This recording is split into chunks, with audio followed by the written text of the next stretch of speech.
This one is called Leaving a Toxic Environment Didn't Set Me Free. I left my home country in 2019 and I haven't returned since. I've been wanting to leave pretty much ever since I learned that people can do that. That one can simply hop on these things called airplanes and go live somewhere else. Whenever someone asked me what I wanted to do when I grew up, I answered, doctor. But the real answer was, not be here. There are many reasons why I wanted to leave, but mostly it was because I wanted to get as far away as possible from my family and the culture I grew up in.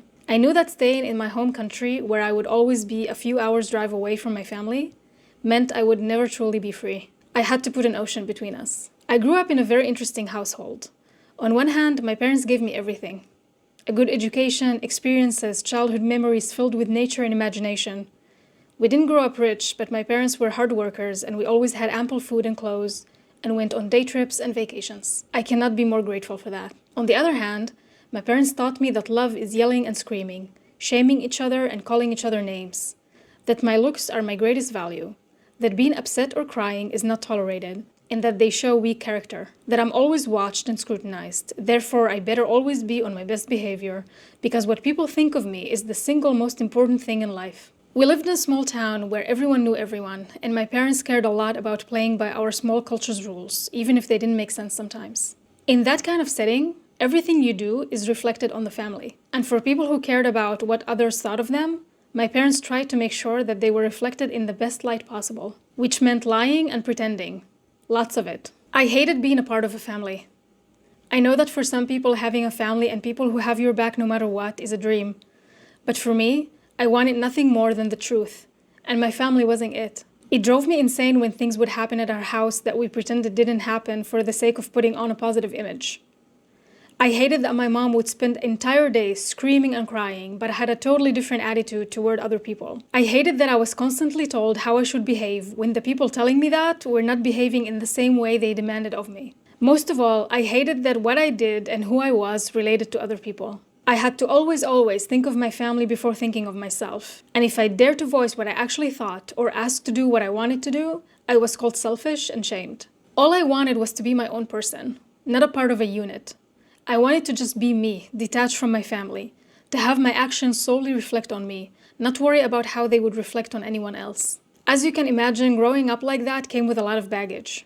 I was 11 when I developed social anxiety, where I couldn't look people in the eye without blushing, mumbling, and sweating, my heart beating loudly in my ears. I was 13 when I first contemplated how nice life would be if my mother would die. I was 17 when, after years of my mother's verbal abuse about my weight, I developed an eating disorder that stayed with me for the next 15 years of my life. From around the age of 14, I was miserable 80% of the time I was around my family. In 2018, after graduating from university, I thought it was the perfect time to leave and never look back. Back then, I had the belief that as soon as I left the country, I would be free from all constraints, and all my struggles would be left behind. So, in January 2019, I got a one-way ticket to Europe, eventually finding my way to Berlin, where I decided to settle. For a while, I was genuinely happy.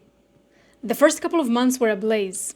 Back then, I wanted to pursue a career in photography, and in between meetings at the bank to open a bank account, the government offices to register my stay, and the immigration office to get my visa, I was out exploring the city, attending events where I met fellow photographers and models who I had a blast taking photos of. For a while, my eating disorder and anxiety were gone.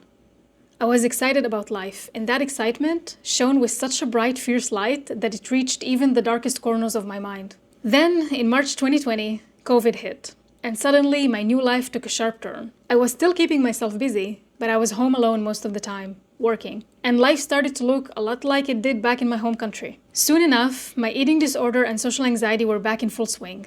As I kept trying to build a career as a freelancer, there was a constant voice in my head telling me I would never be able to make it take off. That most artists never succeed in making a living out of their craft, so who was I to make it happen? But at the same time, it was met with a voice telling me that I was meant to do more than have a normal 9 to 5. On and on these voices would fight, and I would find myself in the middle, paralyzed, spending days watching TV shows and binge eating. I soon realized that these old patterns hadn't truly gone away before. I was just too busy to let them catch up. And now that I was home all the time by myself, they once again got a hold of me and sank their claws deep into me. Technically, I was free to do whatever I wanted, but years of limiting ways of seeing the world, being told who I am and what I can and cannot do, were still there. subconsciously directing my every move. I was living in a different country, but aside from that, nothing had changed. Not really. And nothing was ever going to change in my life because I was still the same. To be honest, it took me a long time to realize that. But when I eventually did, it changed everything. Everything I believed came from a story that someone told me about the world.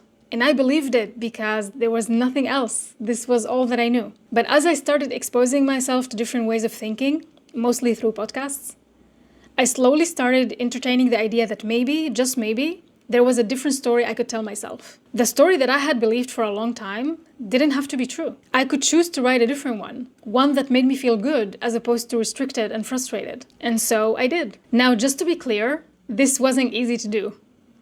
Unbelieving something you believed all your life takes time and repetition. A constant reminder to yourself of the fact that what you believe is nothing but a story. There is no absolute truth, because every one of us decides what is true for them based on their own perspective on life. Knowing that is true freedom. Today, I'm in a very different place than the one that I was in 2020.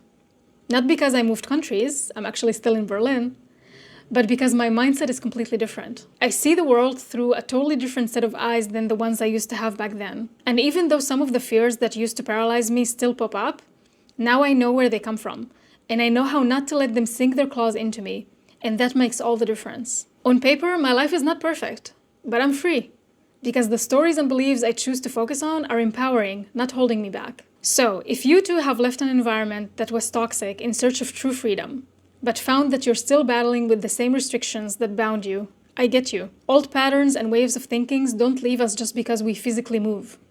They leave us once we look inside ourselves and face them. I know this is not easily done by yourself, which is why I'm currently building a community for people like you and me, who are ready to experience true peace of mind and freedom in their lives. If you're interested in learning more about it and being a part of it, check it out. You can find the link in the description. Thank you so much for sharing your time with me, and I will see you soon.